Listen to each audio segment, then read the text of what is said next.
الحمد لله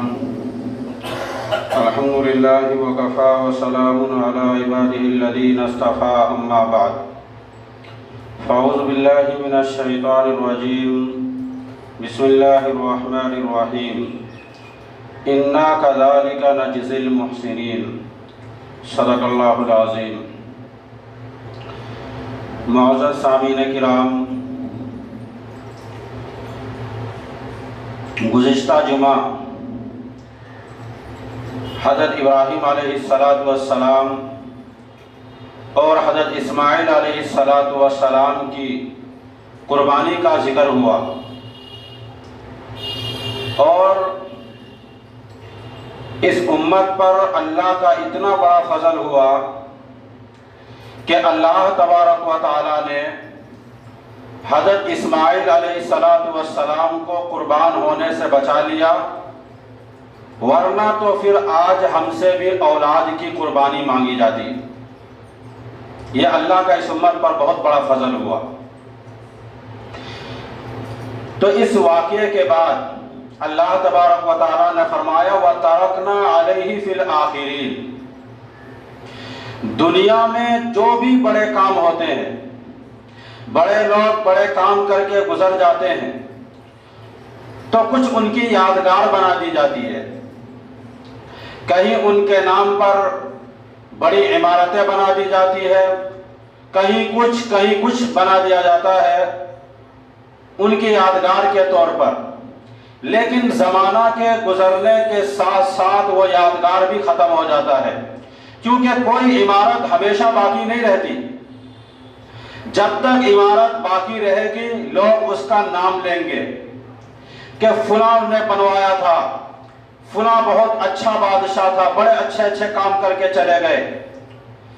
لیکن چونکہ یہ ہمیشہ باقی نہیں رہے گا، سینکڑوں سال بعد چند صدیاں گزریں گی، تعمیر یہ عمارت ختم ہو جائے گی، تو پھر اس کا نام و نشان، نام لینے والا بھی باقی نہیں رہے گا۔ لیکن اللہ تبارک و تعالی نے حضرت ابراہیم علیہ السلام کی اس عظیم قربانی کو یاد رکھنے کے طور پر امت محمدیہ کے صاحب نصاب کو حکم دے دیا گیا کہ تمہیں بھی اسی طرح قربانی کرنا ہے، اور قیامت کی صبح تک حضرت ابراہیم علیہ السلام اور حضرت اسماعیل علیہ السلام کی یہ قربانی باقی رہے گی، اور ان کی یہ یادگار بھی باقی رہے گی۔ اس عظیم واقعے کو بیان کرنے کے بعد اللہ تبارک و تعالی نے ارشاد فرمایا إِنَّ هَذَا لَهُوَ الْبَلَاءُ الْمُبِينُ۔ حضرت ابراہیم علیہ السلام کی تو پوری زندگی امتحانات سے بھری ہوئی ہے۔ اللہ تبارک و تعالی فرماتے ہیں کہ ہم نے بچپن ہی سے حضرت ابراہیم علیہ السلام کا امتحان لینا شروع کر دیا، اور یہ آخر زمانے تک امتحان چلتا رہا، اور حضرت ابراہیم علیہ السلام سارے امتحانات میں کامیاب ہوتے چلے گئے۔ اللہ تبارک و تعالی نے فرمایا کہ بہت بڑا امتحان تھا، بہت مشکل امتحان تھا۔ آج اسکولوں میں، کالجوں میں اور مدرسوں میں اگر پرچہ تھوڑا مشکل بن جائے تو بچے کہتے ہیں کہ آج کا پرچہ بہت مشکل تھا، لیکن یہاں اللہ بیان فرما رہے ہیں، اللہ خود بیان فرما رہے ہیں کہ میں نے جو حضرت ابراہیم علیہ السلام کا امتحان لیا، إِنَّ هَذَا لَهُوَ الْبَلَاءُ الْمُبِينُ، بہت بڑا امتحان تھا، بہت مشکل امتحان تھا، لیکن اس میں بھی حضرت ابراہیم علیہ السلام کامیاب ہو گئے۔ تو پھر اس یادگار کو امت محمدیہ کے لیے باقی رکھی گئی کہ جو بھی صاحب نصاب ہوگا اس پر قربانی کرنا ضروری ہوگا، اس کے علاوہ کوئی اور دوسرا راستہ نہیں ہے۔ صحابہ کرام نے پوچھا اللہ کے رسول صلی اللہ علیہ وسلم، قربانی یہ کیا چیز ہے؟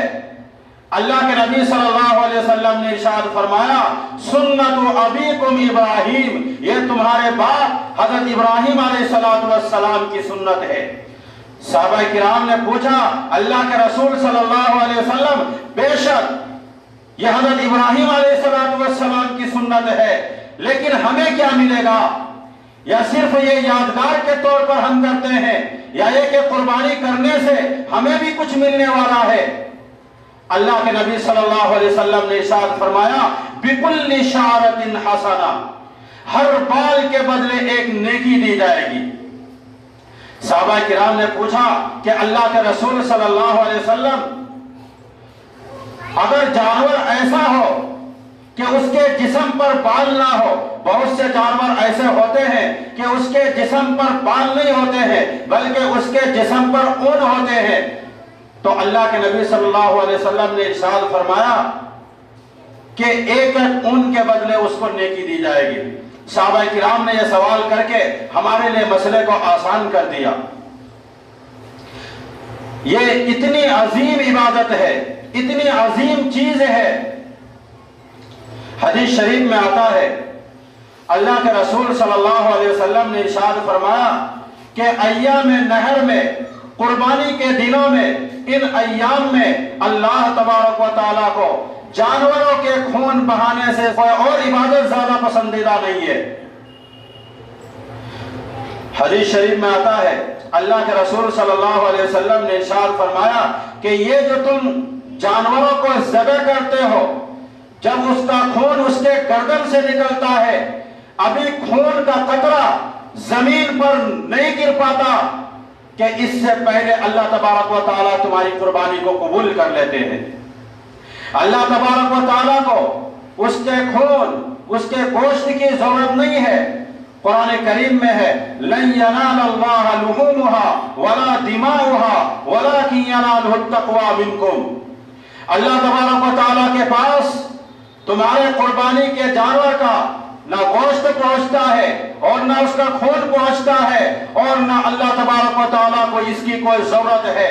ہاں، کتنے اخلاص کے ساتھ، کتنے تقوی کے ساتھ تم نے اپنے جانور کی قربانی کی ہے، تو اللہ رب العزت کے پاس تمہارا تقوی پہنچتا ہے، اخلاص پہنچتا ہے کہ تم اللہ تبارک و تعالیٰ کو راضی کرنے کے لیے قربانی کیے ہو یا دنیا میں نام کمانے کے لیے، شہرت کے لیے قربانی کی ہے۔ اور آج یہ سلسلہ بہت عام ہو چکا ہے، نام و نمود کے لیے، دکھلانے کے لیے، شہرت کے لیے، نام کمانے کے لیے مہنگے سے مہنگے جانور خریدتے ہیں۔ اب کن جانوروں کی قربانی ہو سکتی ہے؟ تو مختلف قسم کے جانور ہے، اونٹ ہے، بکری ہے، گائے ہے، کھسی ہے، دمبا ہے، بھیڑ ہے، ان تمام جانوروں کی قربانی ہو سکتی ہے۔ لیکن چھوٹے جانوروں میں صرف ایک آدمی کی قربانی ہو سکتی ہے، اور بڑے جانوروں میں 7 لوگ شامل ہو سکتے ہیں۔ لیکن یاد رکھیے، بڑے جانور کے اندر 7 لوگوں میں سے اگر کسی ایک کی بھی گوشت کھانے کی نیت ہو گئی تو پھر کسی کی بھی قربانی نہیں ہوگی۔ اس لیے وقت سے پہلے ایسے لوگوں کو چن لیں بڑے جانور میں، تاکہ اس کے اندر اخلاص بھی ہو، تقوی بھی ہو، ان کی نیت میں یہ بات ہو کہ میں قربانی کر رہا ہوں اللہ کو راضی کرنے کے لیے، نہ کہ گوشت کھانے کے لیے۔ اگر کسی کی بھی نیت ہو گئی گوشت کھانے کی تو کسی کی قربانی نہیں ہوگی۔ اب یہ مختلف علاقوں میں یہ جانور مختلف قسم کے ملتے ہیں صحت یابی اور تندرستی کے اعتبار سے، تو آج بھی اسلام کے اندر اپنی حیثیت، اپنی طاقت کے مطابق قربانی کے جانور خریدیے اور اس کو اللہ کو راضی کرنے کے لیے قربان کر دیجئے، اللہ تبارک و تعالیٰ اس کو بھی قبول کر لیں گے۔ لیکن آج کل ایک نیا سلسلہ چل پڑا، اور وہ ایک دوسرے سے آگے بڑھنے کا، کہ ہمارے محلے میں ہمارا جانور سب سے بڑا نظر آئے، سب سے زیادہ خوبصورت ہمارا جانور نظر آئے، سب سے زیادہ قیمت والا جانور ہمارا نظر آئے، تو یہ مقابلہ ہو رہا ہے۔ تو بتاؤ، یہ اللہ کو راضی کرنے کے لیے ہو رہا ہے یا لوگوں کو دکھلانے کے لیے ہو رہا ہے؟ ایک بکرا 10 سے 15 20 ہزار تک میں آ سکتا ہے، اس کو خریدنے کے بجائے ایک آدمی جس کو اللہ نے مال و دولت سے نوازا ہے، آپ منڈیوں میں سنتے ہوں گے کہ لاکھ روپے میں بکرے ملنے ہیں، اور اس کی قیمت کو بڑھانے کے لیے بکرے کے اوپر کہیں اللہ، کہیں محمد، کہیں چاند لکھ دیتے ہیں۔ اب حقیقت میں وہ لکھا ہوا ہوتا ہے یا لکھوایا جاتا ہے، اللہ تبارک و تعالیٰ بہتر جانتے ہیں۔ اب اس کے پیچھے لوگ لاکھوں روپے خرچ کر رہے ہیں اور قربانی صرف ایک آدمی کی ہو رہی ہے۔ اگر 10 سے 15 یا 20 ہزار کا جانور خریدا جاتا تو بھی ایک آدمی کی قربانی ہو جاتی، لیکن 1 لاکھ 2 لاکھ روپے کے ایک بکرا خریدا جا رہا ہے اور قربانی صرف ایک کی ہو رہی ہے۔ تو آپ بتاؤ، یہ دکھلانے کے لیے، ریاکاری کے لیے ہو رہا ہے یا اللہ کو راضی کرنے کے لیے؟ اگر اللہ نے آپ کو مال و دولت سے نوازا ہے اور آپ یہ چاہتے بھی ہیں کہ میں اللہ کو راضی کرنے کے لیے قربانی کروں، تو کم قیمت کا لاکھ روپے کا آپ 10 سے 15 جانور خرید لیجئے اور ہر ایک کو قربان کر دیجئے۔ جو غریب ہے، بہت سارے ایسے لوگ ہوتے ہیں کہ قربانی کے دن آ جاتے ہیں، قربانی کے جانور قربان ہو جاتے ہیں، لوگ اس کے کلیجی پکا کے کھا رہے ہیں، گردے پکا کے کھا رہے ہیں، مختلف حصوں سے گوشت کا ٹکڑا کاٹ کر پکا کے کھا رہا ہے، لیکن بیچارہ جو پڑوس ہے، جن کے یہاں قربانی نہیں ہو رہی ہے، ان کے یہاں معصوم چھوٹے چھوٹے بچے، ان کے گھر میں کوئی گوشت پہنچانے والا نہیں ہے۔ آپ بتاؤ ان کے ماں باپ کے دل میں کیا گزر رہا ہوگا کہ کاش کہ میرے پاس بھی مال و دولت ہوتا تو آج جو میرا معصوم بچہ ترس رہا ہے، اس معصوم چہرے کو دیکھ کر والدین کے دل میں کیا کیا نہ گزر رہا ہوگا اور اللہ سے فریاد کر رہا ہوگا کہ کاش کہ اللہ مجھے بھی مال و دولت سے نوازتا تو میں بھی اللہ کے نام پر قربان کر دیتا۔ تو اس غریب کے گھر میں قربانی کا گوشت پہنچانے والا بھی نہیں ہے۔ آپ خود اندازہ کرو کہ ان والدین کے دل میں کیا گزر رہا ہوگا۔ اور آج یہ سلسلہ چل پڑا کہ جن کے یہاں قربانی ہو رہی ہے انہی کو گوشت بھی دیا جا رہا ہے، ادھر سے پلیٹ بھر کر گوشت ان کے یہاں دیا، ادھر سے یہ پلیٹ بھر کر ان کو گوشت بھیج دیا۔ لیکن جن کے یہاں قربانی نہیں ہو رہی ہے، جو غریب ہیں، ان کو کتنا گوشت دیتے ہیں؟ 4 پیس 5 پیس، یعنی اتنا ان کو گوشت دیا جاتا کہ وہ پکا کے کھا بھی نہیں سکتا، اور وہ معصوم بچے اس گوشت کو دیکھ کر کہہ رہے ہوتے ہیں کہ امی اس کو پکا دو، لیکن ماں جانتی ہے کہ اس کو پکانے سے کچھ نہیں ہوگا۔ وہ انتظار کر رہی ہوتی ہے کہ کہیں اور سے تھوڑا گوشت آ جائے تاکہ میں پکاؤں اور اپنے بچوں کو کھلا سکوں۔ میں نہیں کہتا ہوں کہ قربانی کا گوشت تقسیم کرنا فرض یا واجب ہے۔ قربانی کا گوشت آپ پورے کے پورے اپنا استعمال میں رکھ سکتے ہیں، دینا کوئی ضروری نہیں ہے، واجب اور فرض نہیں ہے، لیکن بہتر ہے کہ قربانی کے گوشت کو یتیموں کو بھی، غریبوں کا بھی حصہ دار بنا دیں، اور اتنے مقدار میں ان کے یہاں گوشت پہنچایا جائے جن کے یہاں قربانی نہیں ہو رہی غربت کی وجہ سے، اتنا گوشت پہنچائے کہ کم از کم ایک وقت وہ پکا کے کھا سکے، ورنہ تو وہ گوشت پہنچنے کے بعد بھی وہ پریشان رہتی ہے کہ میں پکاؤں یا کیا کروں۔ اس لیے اس کا خاص خیال رکھیں۔ جو مالدار ہوتے ہیں وہ تو پورے سال گوشت کھاتے رہتے ہیں، لیکن کم سے کم یہ موقع آیا غریبوں کا کھانے کا تو آپ زیادہ سے زیادہ ان کو گوشت بھیجا کریں، کم سے کم تو اتنا بھیج دیں کہ ایک وقت وہ پکا کے کھا سکے۔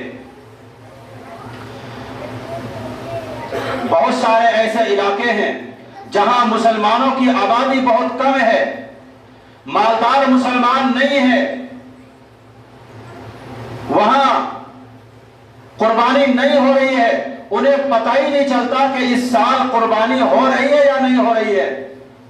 اگر آپ اپنے جانوروں کو قربان کر کے ان علاقوں میں گوشت پہنچائیں گے تو بتاؤ اللہ تبارک و تعالی ہم سے راضی ہوگا یا نہیں ہوگا؟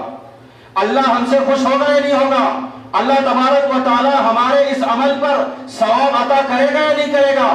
تو قربانی کے اندر سب سے جو بنیادی چیز ہے وہ تقوی اور اخلاص ہے۔